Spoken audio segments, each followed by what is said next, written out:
가이사랴 빌립보 지방에 이르러 베드로가 예수님께 신앙 고백을 합니다. 여러분들 다 알고 계시죠? 우리 한번 한 목소리로 우리 베드로의 고백을 나의 고백이라 라고 하는 마음을 갖고 함께 고백해 봅시다. 시작. 시몬 베드로가 대답하여 이르되 주는 그리스도시요 살아계신 하나님의 아들이시나이다. 주님은 그리스도이십니다. 그리스도라고 하는 것은 메시아라고 하는 말입니다. 주님은 그리스도시고 살아계신 하나님의 아들이십니다. 바로 이 베드로의 고백은 우리 신앙의 시금석이고 다른 신앙들과 구별되는 중요한 믿음의 고백입니다.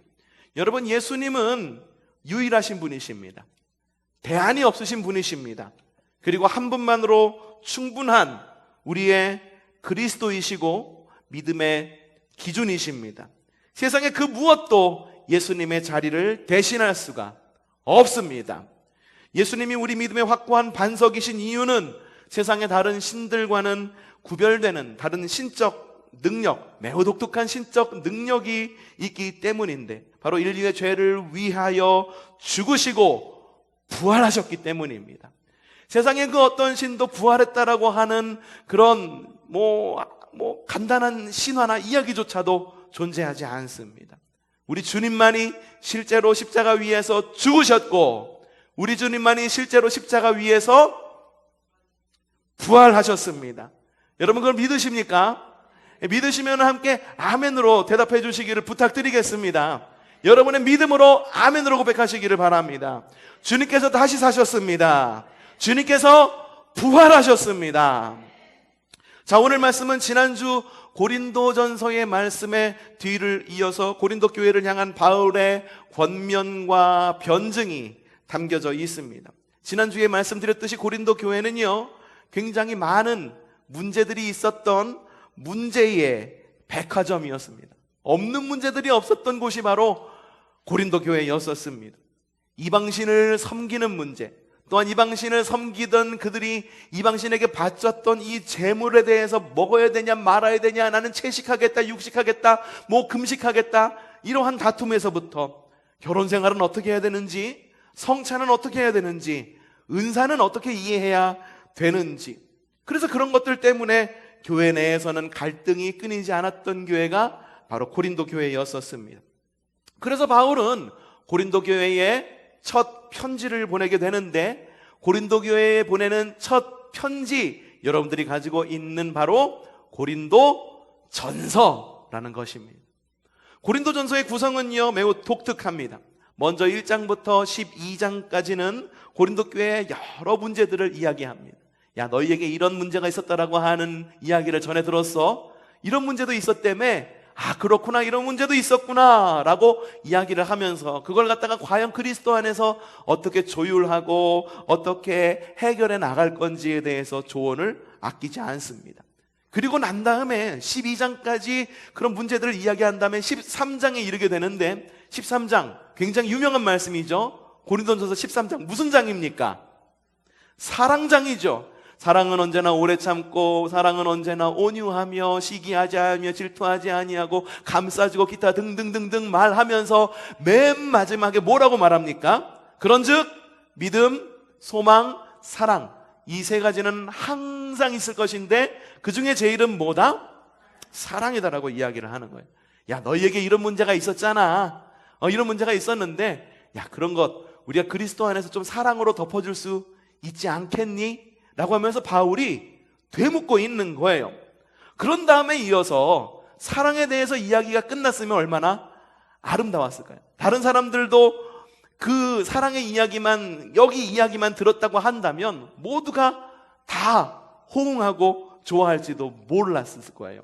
그리스도인이든 비그리스도인이든. 근데 바울은요, 13장에서 고린도전서를 끝내는 게 아니라 16장까지 이어가는데, 16장 바로 직전인 15장에서 그 모든 것, 야, 너희에게 문제가 있었지? 이러한 문제들 우리가 그리스도 안에서 13장에 이르러서 사랑으로 감싸 안고, 사랑은 모든 것을 이기니까 사랑의 이런 공동체를 만들어가자라고 이야기하는데, 그 사랑이라고 하는 것, 그게 어디에 근거를 둔 줄 아니? 라고 말하면서 정점을, 바로 고린도전서의 정점을 찍게 되는데, 그 모든 것, 모든 갈등을 이길 힘의 정점에는 무엇이 있느냐? 바로 주님의 부활과 성도의 부활과 승리가 있다라고 바울은 이야기를 하는 것입니다.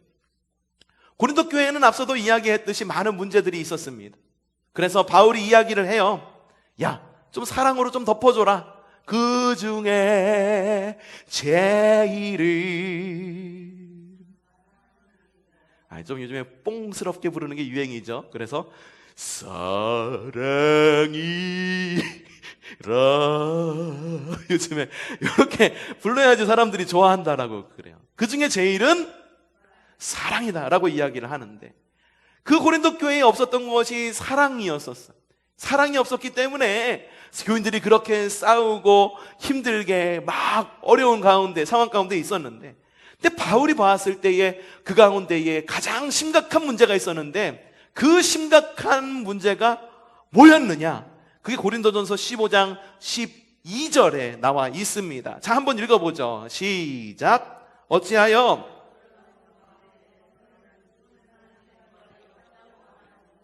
이 말이 뭔 말입니까? 야, 내가 앞서서 너희에게 사랑이 모든 것을 감싸준다고, 모든 것을 덮어주고 유일한 것은 사랑이다라고 말했는데, 정말 심각한 문제가 있어. 그게 뭐냐면, 야, 너희들 가운데에 예수님의 부활, 죽은 사람이 부활이 없다고 말하는 사람이 있다라고 들었는데, 야, 이건 정말 심각한 문제야. 심각한 문제야. 왜 심각한 문제인지 아니? 라고 말하면서 바울은 고린도 교회에 가서 전했던 복음을 다시 한번 꺼내 듭니다. 그 이야기가 고린도전서 15장 1절 말씀입니다. 읽어보죠. 시작. 형제자매 여러분, 내가 여러분에게 전한 복음을 일깨워 드립니다. 이 뭡니까? 형제자매 여러분, 내가 여러분에게 이미 고린도 교회에 갔었잖아. 그래서 그때 전했던 그 복음을 다시 복습시켜 줄게. 그러면서 뭐라고 말하느냐? 여러분은 그 복음을 전해 받았고 또한 그 안에 있다. 야, 이미 너희 그 안에, 복음 안에 살고 있는 거야. 그런데 왜 그렇게 싸우고 지지고 볶고, 그 중에 제일은 사랑이다. 사랑 안에 사는 게 복음의 정수인데, 근데 그 복음이라고 하는 것이 뭔지 너희들 벌써 다 잊어버렸지? 라고 말하면서 계속해서 이야기하는데, 그 이야기가 고린도전서 15장 13절의 말씀이죠. 한번 읽어보죠. 시작. 죽은 사람의 부활이 없다면 그리스도께서도 살아나지 못하셨을 거예요. 야, 내가 너희에게 복음을 전했잖아. 그 복음이 별건 줄 알아? 그 복음이라고 한 건 뭐냐면은, 예수님이라고 하는 분 들어봤지? 들어봤어. 들어봤는데 그 예수님이 우리의 죄를 위해서 십자가를 지셨고, 십자가를 지시고 죽으셨을 뿐만 아니라 다시 부활하셨어. 그게 바로 내가 전한 복음의 전부야 라고 이야기를 하고 있는 거예요. 그럼에도 불구하고 고린도 교회 성도들이 그렇게 얘기한 것 같아요. 에이, 뭐가 그래? 야, 죽은 사람이 어떻게 다시 살아나? 에이, 말도 안 되는 소리 하지 마세요, 바울 선생님. 이렇게 말하니까 바울이 또 덧붙여서 이야기합니다. 14절 말씀 읽어보죠. 시작. 믿겨지지 않는다고 한다면, 그렇다고 한다면, 시작. 그리스도께서 살아나지 않으셨다면 우리의 선포도 헛되고 여러분의, 야, 주님께서 살아나지 않았다고? 야, 그렇다고 말한다고 한다면 모든 것이 다 허사야.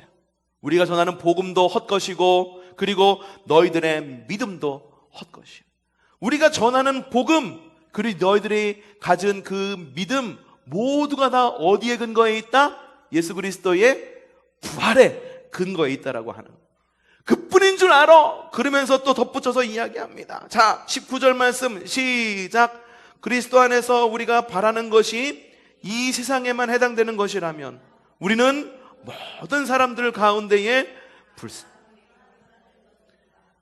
우리가 이 땅 가운데에서 신앙생활하고 이 땅 가운데에서 살아가는 것, 밥 먹고 잘 살아가는 것, 건강한 것, 돈 많이 버는 것도 그 가운데 포함될 수도 있겠죠. 건강한 것, 자녀 잘 되는 것, 그것뿐이라고만 한다면, 우리가 여기에 모여서 신앙생활 하잖아. 그러면은 우리는 정말 그 어떤 세상의 그 누구보다도 불쌍한 사람일 수밖에 없는 거예요. 그러면서 15절에서요, 사도들은 거짓 증언을 하는 것뿐일 것이고, 예수님의 부활이 없다고 한다면, 예수님의 부활이 없다고 한다면 사도들의 증언은 거짓 증언일 뿐이고, 예수님의 부활이 없다고 한다면 성도들은 여전히 죄인일 것이고, 예수님의 부활이 없다고 한다면 이미 죽은 성도들은 이미 망한 사람일 것. 결국 우리는 세상에서 그 누구도 대신할 수 없는 불쌍한 사람이 될 거다라고 바울은 그렇게 이야기를 하고 있는 거예요. 그러면서 그 다음에 뭐라고 이야기하고 있느냐?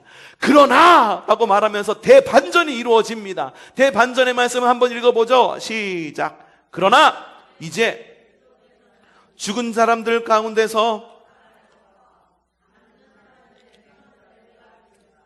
정말 다행인 게 있어. 그게 뭐냐 하면 너희가 의심했던 바로 그 부활이라고 하는 것이, 주님의 부활이라고 하는 것이 사실이라는 거야. 역사적인 사실이고 그것을 갖다가 우리가 신앙으로 고백한다라고 하는 거야.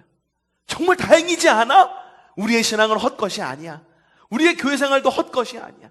너희들의 믿음도 헛것이 아니야. 그러자 그곳에 있는 사람들이 아마도 뭐라고 대답했을까? 뭐라고 대답했을까? 아멘이라고 대답했겠죠. 아멘이라고. 뭐라고 대답했을까? 아멘이라고 대답했겠지. 아직도 익숙하지 않아요. 아직도 익숙하지 않은 것 같아. 그러면서 이야기합니다. 야, 주님이 부활한 게 그게 끝인 줄 알아? 주님의 부활로 그게 끝인 줄 알아? 아니야. 아니야. 주님의 부활은 그것이 끝이 아니야 라고 이야기를 하는 거예요. 왜 이렇게 이야기하느냐? 유대인에게는 독특한 문화가 있습니다. 유대인에게 있어서 첫 열매는 굉장히 중요했었어요. 왜냐하면 첫 열매, 수확의 일부를 수확했지만, 하지만 하나님께서 수확의 일부를 우리에게 주심으로 말미암아, 그들에게 주심으로 말미암아 전체의 수확을 약속했다라고 하는 믿음의 고백이 처음 열매에 들어가 있기 때문이에요. 옛날에 우리 그런 신앙이 있었었죠. 첫째는 첫째를 주님의 종으로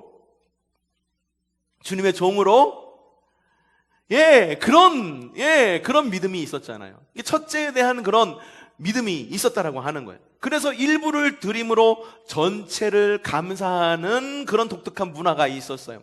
11조도 그런 의미예요. 11조는요, 전체를 주신 하나님을 감사하고, 나에게 주신 많은 것들이 있잖아요. 환경도 주셨고, 그리고 재능도 주셨고, 우리에게 건강도 주셨고, 그 가운데는 재물도 있고, 그 가운데에는 헌신도 있고, 모든 것이 들어있는데, 그 모든 것 가운데에 일부를 하나님께 올려드림으로 그 모든 것에 대한 감사를 하는 것이 우리의 헌금이고, 우리의 11조이고, 우리의 헌신이고, 우리의 재능, 시간을 주님께 올려드리는 거예요. 또 어떤 이러한 비슷한 예로 뭐가 있냐면, 시편의 첫 구절 혹은 성경의 첫 구절만 인용하면은 나머지 전체를 다 인용한 것으로 여겼습니다. 또한 첫 번째 징조를 보고 이후의 일을 예견하는 그런 풍습과 문화가 있었어요. 이런 거에 쓰였었어요. 무화과나무가 있는데 이스라엘은 대부분 거의가 다가 상록수가 심겨져 있어요. 나무가 있는 곳은 상록수가 심겨져 있었어요. 그래서 나무가 있는 곳은 언제나 푸르지만 그 가운데에서 독특한 나무가 있었는데 무화과나무. 이 무화과나무는 계절을 타는 나무였던지라 겨울이 되면은 뼈만 앙상하게 남습니다. 가지만 앙상하게 남아요. 그런데 날씨가 따뜻해지고 여름이 되면은 거기서 푸릇푸릇하게 싹이 돋아나는데 사람들이 그것을 보고선 여름이 왔구나 라는 것을 알고 여름을 준비했다라고 말합니다. 성경에서는요, 그래서 예수님께서 그렇게 말해요. 무화과나무가 푸르러지면은 너희가 여름이 온 줄을 아는데 왜 주님의 징조를 보고선도 주님의 마지막 때가 온 것을 너희가 알지 못하느냐라고 예수님께서 그렇게 비유로 말씀하시기도 하시죠. 우리에게도 비슷한 생각이 있어요. 이제 봄이 오고 날씨가 따뜻해지니까 우리가 심어 놓았던 나무들에서 파란색, 푸른색, 초록색 잎들이 막 돋아나기 시작해요. 오늘 이렇게 어제 비가 내려가지고선 제가 걱정을 했어요. 왜냐? 이렇게 여러분이 심어놓았던 그 나무에 꽃이 하얗게 아름답게 피었는데 우리 성도들 주일날 와서 이 아름답게 핀 꽃들을 보고 꽃 앞에서 이렇게 사진도 찍고 그렇게 좀 즐겨야 되는데 비가 와가지고 다 떨어지면 어떡하나 그런 걱정이 앞서서 근데 다행히 떨어지지 않았더라고요. 꽃이 피었어요. 꽃이 피면은, 그 꽃이 지면은, 꽃이 피고 꽃이 지면은 무엇이 열릴까요? 열매가 열리겠죠. 우리는 거기다가 체리나무를 심었어요. 그 체리나무가 좀 있으면 꽃이 떨어지면 하나가 뽁 하고 열릴 거예요. 그러면은 뽁 하고 열린 그 체리나무는 나중에 뒤에서 다른 체리들도 열릴까요? 열리겠죠. 뽁 하고 하나가 태어난 게 뽁뽁뽁뽁뽁뽁뽁 이러면서 체리들이 하나둘씩 다 열릴 거라고 이야기하는 거예요. 그러니까 우리도 알 수 있는 거예요. 야, 체리나무에 체리가 열리면 이제 하나만 열렸을 뿐이지만 나머지 체리도 이제 곧 다 열리겠구나. 바울이 이야기한 게 그거예요. 야, 예수 그리스도의 죽음과 부활이라고 하는 게 그게 끝인 줄 알아? 아니야. 예수 그리스도의 부활은, 주님의 부활은 이제 시작일 뿐이야. 그러나 이제 그리스도께서 죽은 사람들 가운데 살아나셔서 잠든 사람들의 무엇이 되었다? 첫 열매. 첫 열매가 있으면 두 번째 열매도 있습니다. 두 번째 열매가 있으면 세 번째 열매도 있습니다. 세 번째 열매가 있으면 네 번째 열매가 있습니다. 네 번째 열매가 있으면 다섯 번째 열매도 있습니다. 다섯 번째 열매가 있으면 여섯 번째 열매도 있습니다. 여섯 번째 열매가 있으면 일곱 번째 열매도 있습니다. 여러분, 부활하신 주님이 우리에게 희망인 이유는 주님의 부활은 시작일 뿐이고, 그리고 우리의 부활로 이어질 것이기 때문입니다. 그렇기 때문에 우리에게는 희망이 있습니다. 십자가의 죽음과 부활의 은혜로 새 창조가 시작되었기 때문입니다. 고린도전서 15장 21절 말씀 한번 읽어보죠. 시작. 한 사람으로 말미암아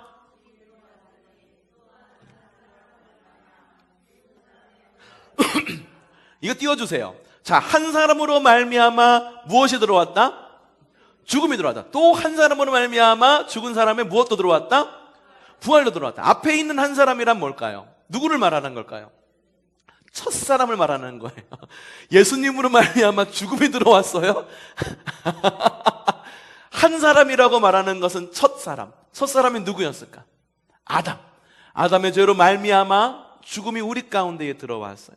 첫 창조의 세계를 하나님께서 아름답게 지으셨어요. 그런데 하나님이 언약을 깨뜨리신 것이 아니라 한 사람, 아담으로 말미암아 계약이 깨지고 그것으로 말미암아 죽음이 들어왔으나 그 다음에 누구? 또 한 사람으로 말미암아. 두 번째 나오는 한 사람은 누구를 말하는 걸까요? 이제서 맞아요. 이제서 이게 예수님입니다. 예수님으로 말미암아 죽은 사람의 무엇도? 부활도 옵니다. 두 가지가 나란히 있어요. 두 가지가 나란히 있어요. 첫 번째는 첫 창조의 모습이었던 아담의 모습. 두 번째는 다시 우리를 구원하러 오신 예수님의 모습. 그러면서 말하는 게 무엇이냐 하면은, 야, 주님께서 죽으시고 부활하셨다라고 말하는 것은 뭐냐 하면은 첫 창조에 이은 두 번째 창조와 마찬가지다라고 그렇게 이야기를 하고 있는 거예요. 주님의 부활로 한 사람의 부활로 말미암아 우리에게 생명이 시작되었다. 근데 우리에게 생명이 시작되었다는 것뿐만 아니라 주님의 부활로 말미암아 온 우주의 질서가 제자리를 찾아간다라고 이야기를 하고 있는 것입니다. 여러분, 견고한 부활신앙을 다지는 여러분들 되시기를 바랍니다. 부활신앙이 우리의 희망입니다. 부활신앙은요, 교회를 교회답게 만듭니다. 부활신앙은요, 성도를 성도답게 만듭니다. 다시 사신 주님처럼 우리가 부활신앙을 굳건히 잡고 부활신앙 안에서 우리가 건강하게 자라날 때 교회와 성도는 다시 일어날 것입니다. 다시 부활할 것입니다.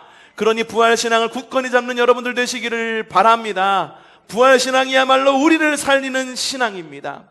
여러분은 다시 사실 것입니다. 또한 주님은 부활, 다시 오심을 통해서 우리의 왕이 되십니다. 주님의 첫 오심을 통하여 주님은 부활하셨습니다. 하나님의 나라가 시작되었어요.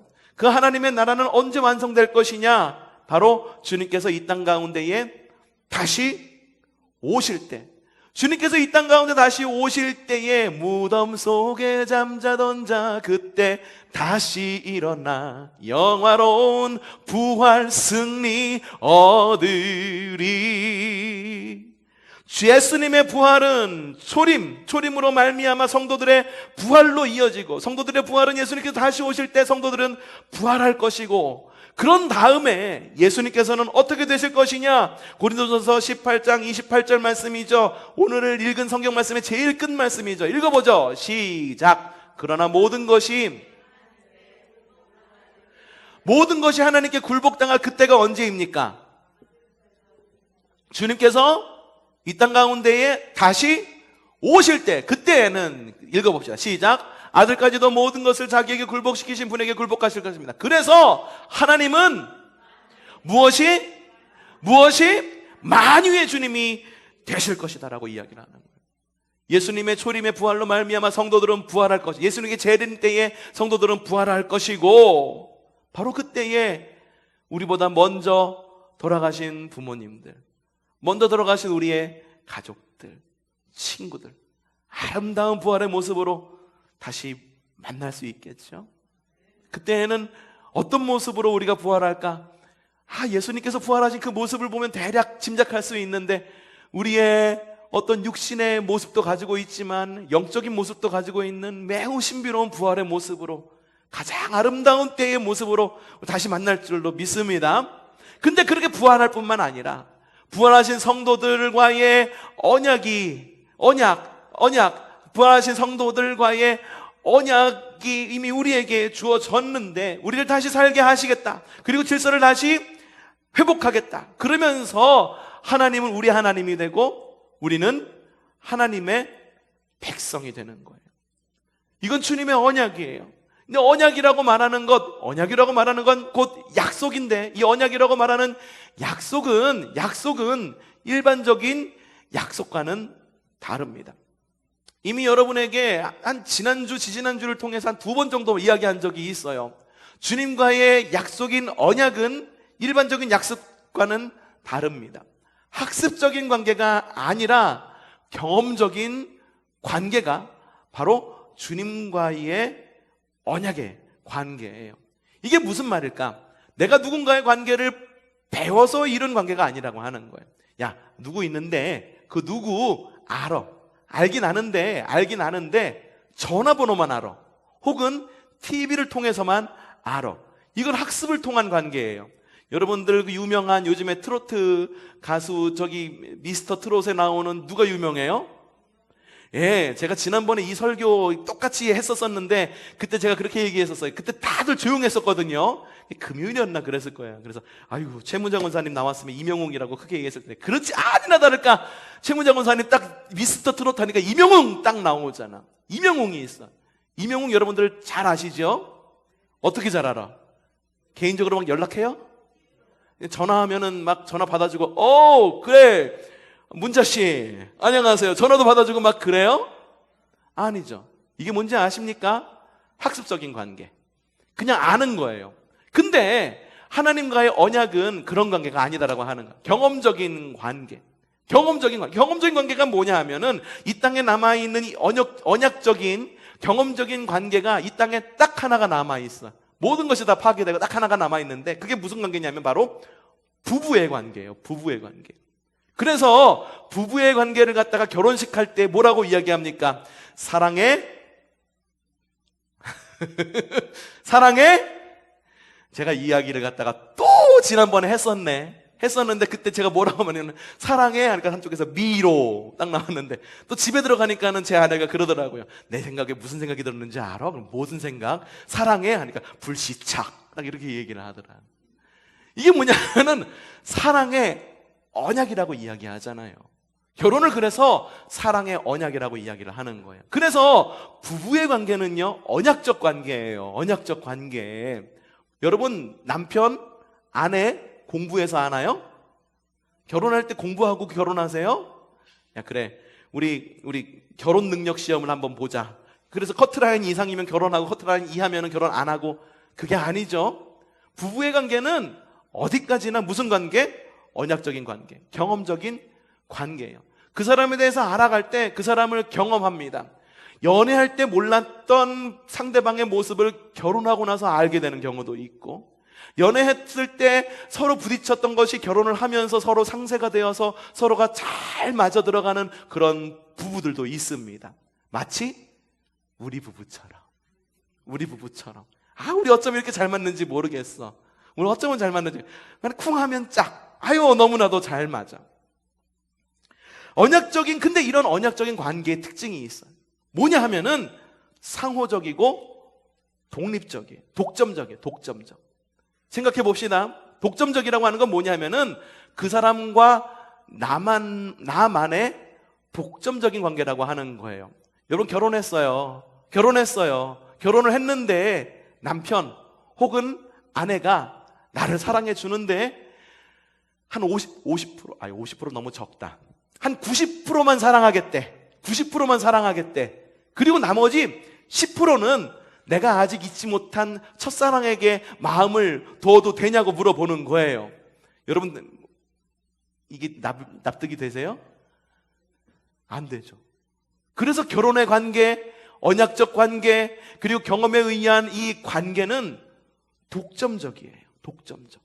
그 사람과 나만의 관계로 이어져야 되는 거예요. 결혼을 했는데 남편이 나가가지고선 돈을 벌어오네. 돈을 벌어오니 너무 감사해. 비록 이렇게 적은 이런 액수이지만 여러분, 남편이 밖에서 혹은 아내가 밖에서 이렇게 여러분의 생활비를 벌어오면은요, 절대로 하지 말아야 될 말이 있어요. 뭔지 아세요? 쥐꼬리만한 이게 벌어오면서 이렇게 집에 들어와서 나를 괴롭게 만든다. 절대 그러면 안 돼요. 감사함으로, 아이고 여보 수고했어. 감사함으로 잘 생활할 수 있게끔 그래야 되는데 그러면 안 된다라고 하는 거예요. 근데 돈을 벌어왔어. 100만 원을 벌어왔네. 요즘 100만 원은 너무 적은가? 한 1000만 원은 벌어와야 되나? 어제도 이렇게 벌어왔는데 남편이 그러는 거예요. 여보, 우리 집 살림도 참 좋아. 그런데 옆집에 내가 마음에 10%를 주고 있는 여자가 살고 있거든. 그러니까는 90만 원만 내가 당신한테 주고 10만 원은 옆집 아무개 엄마한테 줄게. 그래도 돼? 라고 말하면은 여러분들, 그래, 우리의 관계는 약속이니까는 그 정도쯤. 야, 그래도 90%가 어디야? 90% 어디야? 그러면서 납득하면서 10% 갖다 줘. 여러분들 그렇게 말합니까? 아니에요. 언약의 관계란 바로 그런 관계예요. 그래서 성경에 보면은 주님과 우리와의 언약적 관계를 설명하는데 많은 부분에서 부부의 관계로 이야기합니다. 신랑과 신부의 관계로 이야기를 합니다. 여러분, 부활하신 주님은 상호적이고 독점적인 관계로 하나님 나라를 통치하시는 주님의 통치에까지 이어지십니다. 주님께서 통치하시는 거는요, 다른 사람도 다 통치해. 그런데 그 가운데 일부를 통치하는 것이 아니라 우리의 전부를 통치하시게끔 내어드리는 것이 바로 하나님 나라를 살아가는 거고, 그것이 바로 성령 충만함이다라고 이야기를 하는 거예요. 고린도전서 15장 28절 후반절에 그래서 뭐라고 이야기하냐? 그래서 하나님은 만유의 주님이 되실 것입니다. 만유, 만자를 쓴다라고 하는 것은 뭐냐면 모든 것을 뜻하는 거예요. 이 부분은 띄워놓고 이 부분은 다른 몫이고 이 부분은 하나님의 몫이다라는 것이 아니라 모든 부분에 있어서 주님이 되신다라고 하는 것이죠. 주님은 다시 오실 때에 만유의 주님이 되십니다. 또한 지금 우리의 모든 것의 왕이십니다. 아까도 찬양했죠? 주님만이 왕이십니다. 맞습니다. 주님이 우리의 왕이 되십니다.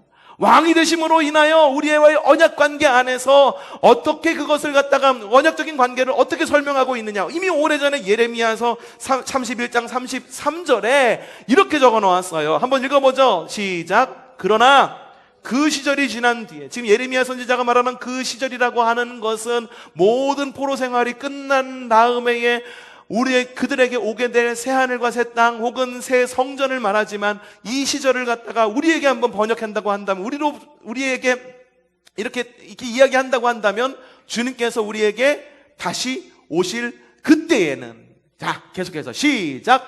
내가 이스라엘 가문과 언약을 세울 것이니, 그 이스라엘 가문, 영적 이스라엘, 우리와 언약을 세울 것인데 무엇이냐? 읽어보자. 시작. 나는 나의 율법을 그들의 가슴 속에 넣어주며 그들의 마음판에 새겨 기록하여, 그 다음, 나는 그들의 하나님이 되고. 누구의 하나님? 주님은 누구의 하나님? 누구의 하나님? 누구의 하나님? 나의 하나님이 되고, 그들은 나의 백성. 누구의 백성? 하나님의 백성. 누구의 백성? 하나님의 백성이 될 것이다. 나 주의 말이다. 여러분, 확고한 부활 신앙으로 학습적인 관계에서 경험적인 관계로 성숙하는 여러분들 되시기를 바랍니다. 여러분, 교회는 완전합니까? 여러분들이 보기에 여러분의 교회는 완벽합니까? 완벽하지 않아요.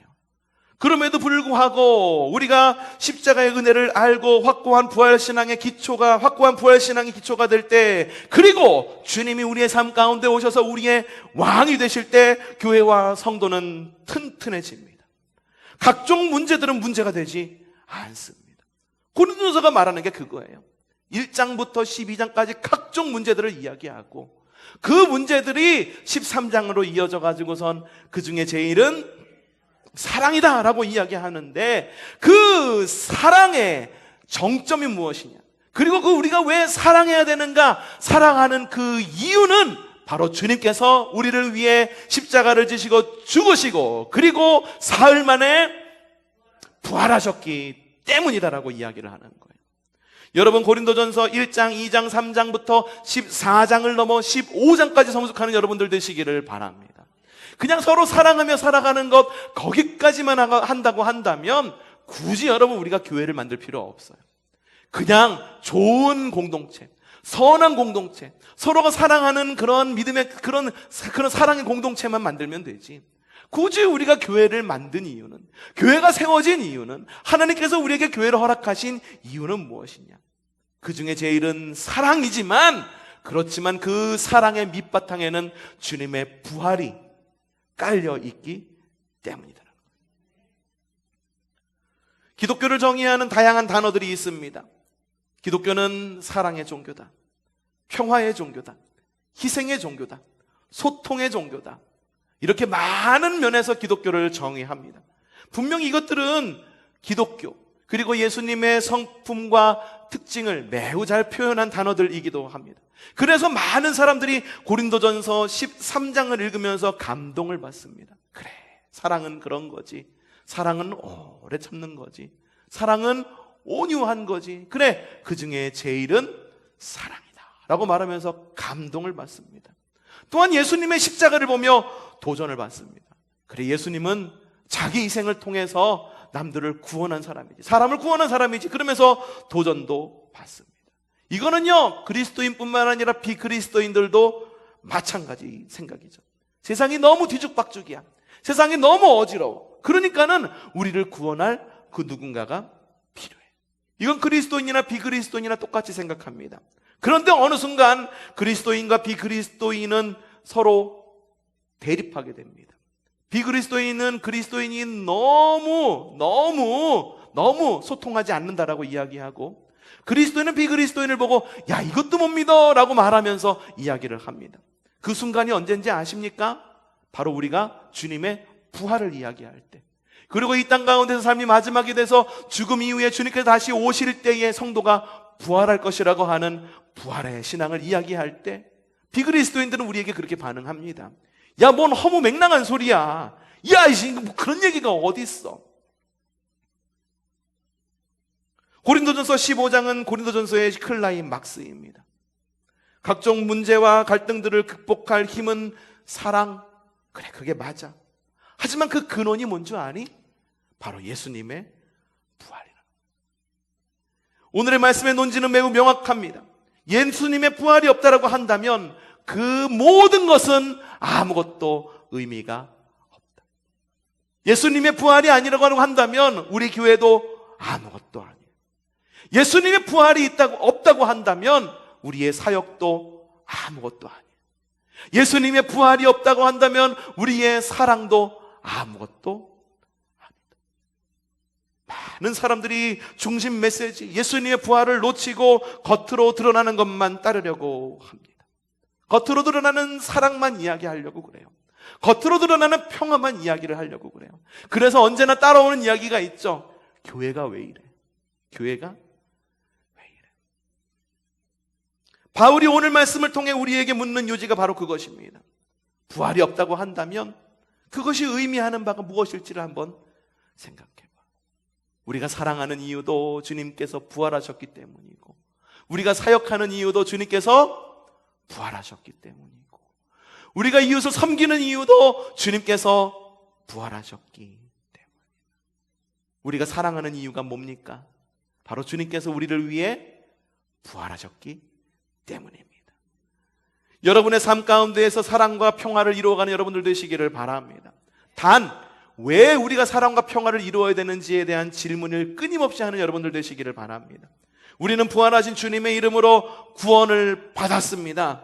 그리고 다시 하실 주님의 통치를 받으며 마지막 때의 죽음 가운데에서 부활할 부활신앙을 가진 성도이기 때문에 우리는 사랑과 평화를 이루어가는 그런 믿음의 사람이 되는 줄을 기억하는 여러분들 되시기를 바랍니다. 여러분의 신앙에 믿음이 없다고요? 능력이 없다고요? 그 이유는 딱 하나입니다. 주님께서 우리를 위해 죽으시고 부활하셨다라고 하는 그 부활신앙이 너무나도 약하게 뿌리박고 있기 때문입니다. 오늘은 2021년의 부활절입니다. 이 부활의 절기는 오늘로 끝나는 것이 아니라 우리의 삶 가운데서 계속 이어질 것입니다. 그리고 부활의 주님은 여러분의 삶 가운데에 늘 함께 하실 것입니다. 그 부활의 주님을 힘입어서 세상 가운데에서 사랑하며 살아가는 여러분들 되시고, 그리고 그 사랑의 이유가 그래 부활하신 주님 때문이지를 기억할 줄 아는 저와 여러분이 되시기를 바랍니다. 우리 한번 옆에 있는 분들에게 다시 한번 인사 나눕시다. 주님께서 부활하셨습니다. 또다시 인사 나눕시다. 우리가 사랑하는 이유는 부활하신 주님 때문입니다. 인사 나눕시다. 우리가 사랑하는 이유는 주님께서 부활하셨기 때문입니다. 함께 믿음으로 그렇게 살아가는 저와 여러분이 되기를 주님의 이름으로 축복합니다.